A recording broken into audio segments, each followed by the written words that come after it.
In the early 70s, under Premier Askin, international money flooded in, fueling a business-led real estate boom. The heartbeat of Sydney has always been property development, but now the city was to be transformed into a corporate hub, and inner-city land values skyrocketed. Residents battled to save their homes, but the developers had Askin and the police in their pockets. As usual, Abe wanted to stay in the shadows, but that became difficult when the conflict reached his personal fiefdom, King's Cross. In Victoria Street, he became enmeshed in one of the most famous of Sydney's unsolved mysteries, the disappearance of Juanita Neilsen. Juanita Neilsen joined the very active local group of people who were opposed to Frank Theeman's redevelopment in Victoria Street. Theeman was very close to Abe Saffron. He was one of his card-playing mates who were very close to him. Frank Theeman was spending millions buying up the Victorian terrace houses, and in 1 week he evicted over 400 residents. He planned to build a series of imposing towers. Juanita was the heiress of a large retail store family, Mark Foy's, in Sydney. And she was a bit of a rebel in the family. She set up a business in a little terrace house in 202 Victoria Street in King's Cross. Took over a newspaper that the Wayside Chapel had begun. Juanita used her paper to campaign against the developers, while Theeman drew on support from Askin and Saffron. The state police were used to stand by and drag the squatters out, while doors were smashed in by thugs and standover men who'd worked around the blue movies and the strip joints and the massage parlours of King's Cross for people like Abe Saffron.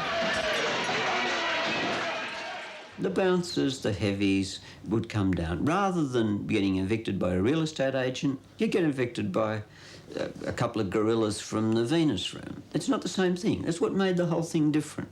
There was an association between the clubs and the development. Resident action groups, union work bands, and Juanita's determined campaign led to a standoff. And by mid-1975, Frank Theeman was losing millions in interest repayments. And then on the 4th of July 1975, she vanished, disappeared. Well, she was killed. The suspicion began to fall on Saffron as being in some way behind it. That was because people knew of his close relationship with Theeman. David Farrell was Juanita's lover and worked with her on the paper. He was the last person known to speak to Juanita. I spoke to her that morning when she was running late. She'd had a late night, and she was on her way to the carousel, but not out of fear. Juanita had been invited to Abe Saffron's Carousel nightclub to discuss advertising in her paper. As this was the last reported sighting, the police may have been expected to thoroughly investigate the club. That did not occur, and the reason that did not occur was this was sensitive territory. This was property owned by Abe Saffron. This would have been bad for business. It would have been very bad for business. It took police a couple of years to even interview Saffron during the Juanita investigation. And you could barely call it an interview. It was a doorstop, a chat at his home at Vaucluse. The word around the cross was that Juanita was killed inside the carousel by Jim Anderson or other employees of Abe's. The motive for the murder? To get her out of the way so the Victoria Street development could progress. But there are other stories. Juanita's death has inspired books, movies, and even an opera. It's a classic Sydney story that goes to the city's dark heart. Abe Saffron was intrinsically linked to the Juanita case on a number of counts. One was that it was, in large part, Saffron's dossiers that caused her to be killed. Tony Reeves believes that it all goes back to Shirley Beeger, the woman with the camera behind the mirror. Shirley Beeger compiled the details of who the participants were. She was the booking agent, as it were, for the kids, the prostitutes, the showgirls, time, dates, places and names. Reeves believes that at some point Shirley had had enough and decided she wanted to use the dossiers to escape Abe and start a new life. she had made arrangements to meet a man at Checkers nightclub to sell them. Saffron sent her estranged husband, Sonny, to recover the documents and do whatever it takes. At that moment, policemen got out of a car. They'd seen it all happen.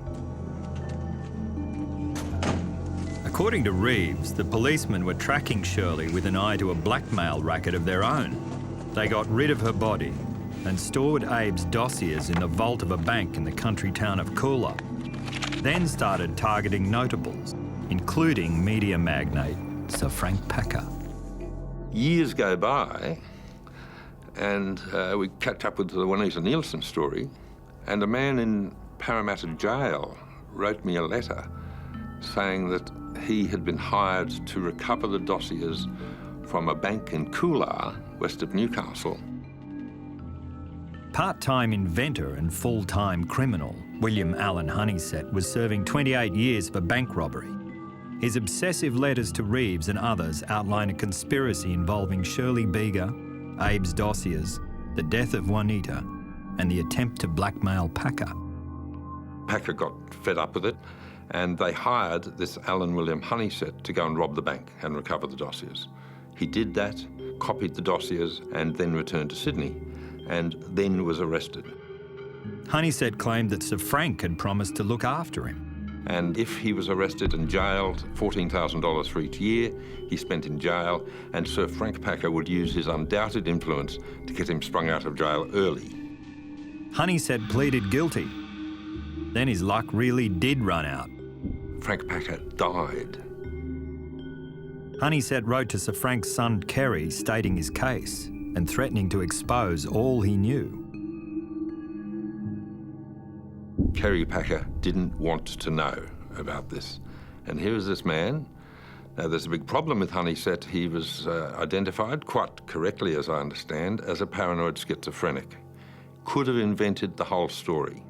Looking for a way out of jail, Reeves believes Honeysett sent Abe's dossiers to Juanita Neilsen to publish, to reopen his case, with disastrous results. And that's why Juanita got killed, because it was discovered that she had these dynamite dossiers. He called them my dossiers of dynamite, and they certainly were.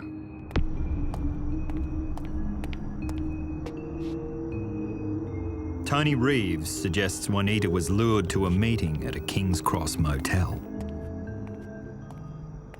That meeting was to be at the Lido Motel at lunchtime on the 4th of July, 1975.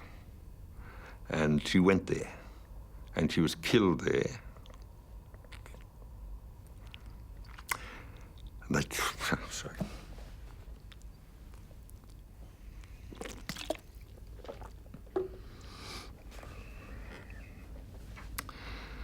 And they cut her into pieces and put the pieces down an incinerator. And we know that's what happened. We absolutely know. Was Juanita murdered because she had Abe's dossiers, or because of her involvement with the Victoria Street protests? 35 years after her death, we're not really any closer to the truth. But whatever the case, it seems Abe is always there in the background. It's been alleged that Juanita had 16 dossiers. There's no evidence to support this, absolutely none. If there were dossiers, Juanita did not have them. I'm positive of that. I had the key to her safe deposit box. I was her confidant in all things. I actually have access to those photos.